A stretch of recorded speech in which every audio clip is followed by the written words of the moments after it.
اعوذ باللہ من الشیطان الرجیم، بسم اللہ الرحمن الرحیم۔ سورہ انشقاق کی جو تلاوت کر رہے تھے اس کی اذا السماء انشقت وازنت لربها وحقت اذا الارض مدت والقت ما فيها وتخلت وازنت لربها وحقت یا ایھا الانسان انک کادح الی ربک کدحا فملاقیہ فاما من اوتی کتابہ بیمینہ فسوف یحاسب حسابا یسیرا وینقلب الی اہلہ مسرورا واما من اوتی کتابہ وراء ظہرہ فسوف یدعو ثبورا ویصلی سعیرا انہ کان فی اہلہ مسرورا انہ ظن ان لن یحورا بلا ان ربہ کان بہ بصیرا فلا اقسم بالشفق واللیل وما وسق والقمر اذا اتسق لترکبن طبقا عن طبق فما لهم لا یؤمنون واذا قرئ علیہم القرآن لا یسجدون بل الذین کفروا یکذبون واللہ اعلم بما یوعون فبشرہم بعذاب علیم الا الذین آمنوا وعملوا الصالحات لہم اجر غیر ممنون۔ کل ہم نے آدھا ترجمہ بیان کرا تھا، اس سے آگے یہ ترجمہ پیش ہے۔ وہ شخص جس کا نامہ اعمال یعنی ریکارڈ اس کی پیٹھ کے پیچھے سے دیا جائے گا تو وہ موت کو پکارے گا اور بھڑکتی ہوئی آگ میں جا گرے گا۔ وہ اپنے گھر والوں میں مگن تھا، اس نے سمجھا تھا کہ اسے کبھی پلٹنا ہی نہیں ہے۔ پلٹنا کیسے نہ تھا، اس کا رب اس کے کرتوت دیکھ رہا تھا۔ پس نہیں، میں قسم کھاتا ہوں شفق کی اور رات کی جو کچھ وہ سمیٹ لیتی ہے، اور چاند کی جب وہ ماہ کامل ہو جاتا ہے۔ تم کو ضرور درجے بدرجے ایک حالت سے دوسری حالت میں جانا ہے۔ پھر ان لوگوں کو کیا ہو گیا ہے جو ایمان نہیں لاتے، اور جب قرآن ان کے سامنے پڑھا جاتا ہے تو سجدہ نہیں کرتے، بلکہ یہ منکرین تو الٹا جھٹلاتے ہیں، حالانکہ جو کچھ یہ ریکارڈ میں یعنی اپنے نامہ اعمال میں جمع کر رہے ہیں اللہ اسے خوب جانتا ہے، لہٰذا ان کو دردناک عذاب کی بشارت دے دو۔ البتہ جو لوگ ایمان لے آئے ہیں اور جنہوں نے نیک عمل کیے ہیں ان کے لیے کبھی نہ ختم ہونے والا اجر ہے۔ اس میں جو آخر میں کہا گیا ہے کہ قرآن ان کے سامنے پڑھا جاتا ہے تو سجدہ نہیں کرتے، یہ سجدے کی آیت ہے اور ہمیں بھی یہاں پر سجدہ کرنا پڑے گا۔ اس صورت میں جو اللہ تعالیٰ لوگوں کو بتا رہا ہے اچھائی اور برائی، اور پورا کا پورا جو ریکارڈ انسان کے ساتھ ہے قیامت کے دن وہ پیش ہونا ہے۔ جو اس نے اس دنیا میں کرا ہے وہ سب کا سب اس کے سامنے پیش کیا جائے گا۔ پہلے جو کہا گیا تھا کہ جس کا ریکارڈ، جس کا نامہ اعمال اس کے سیدھے ہاتھ میں دے دیا جائے گا وہ خوش خوش اپنے گھر والوں کی طرف لوٹے گا، کیونکہ اسے جنت میں داخلہ ملے گا۔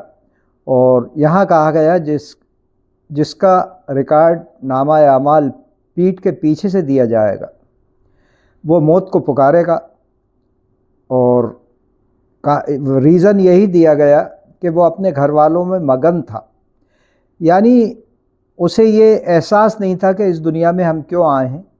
وہ صرف یہی سمجھتا تھا کہ مجھے صبح اٹھ کے کمانا ہے، گھر والوں کے لیے، گھر والوں کو آگے پیچھے رہنا ہے، گھر والوں کے انہی کی خدمتیں کرتے رہنا ہے، اور میرا کوئی حساب نہیں ہونا ہے اس دنیا کے بعد۔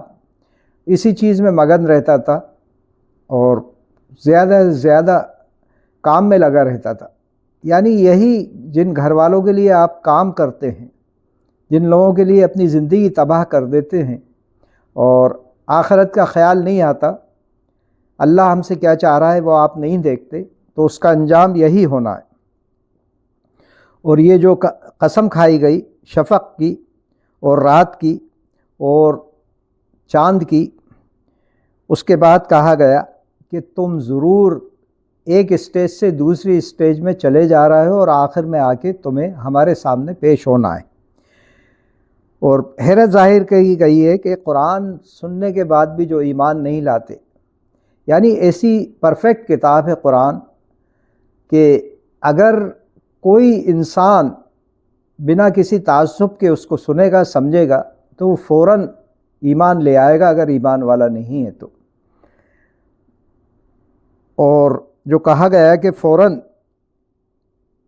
سجدہ کرنا چاہیے، یعنی اللہ کے سامنے جھک جانا ہے۔ جہاں ہم سنیں کہ اللہ تعالیٰ کیا فرما رہا ہے تو سر تسلیم خم کرنا ہے ہم کو، زیادہ کوئی چیز نہیں بتاتے ہوئے۔ دو ٹوک چیزیں بتا دی گئیں، آپ یہ کرو گے تو اس کا بدلہ یہ ہے، اور ایسا کرو گے تو بھڑکتی ہوئی آگ میں جا گرو گے، کوئی بچانے والا نہیں ہوگا۔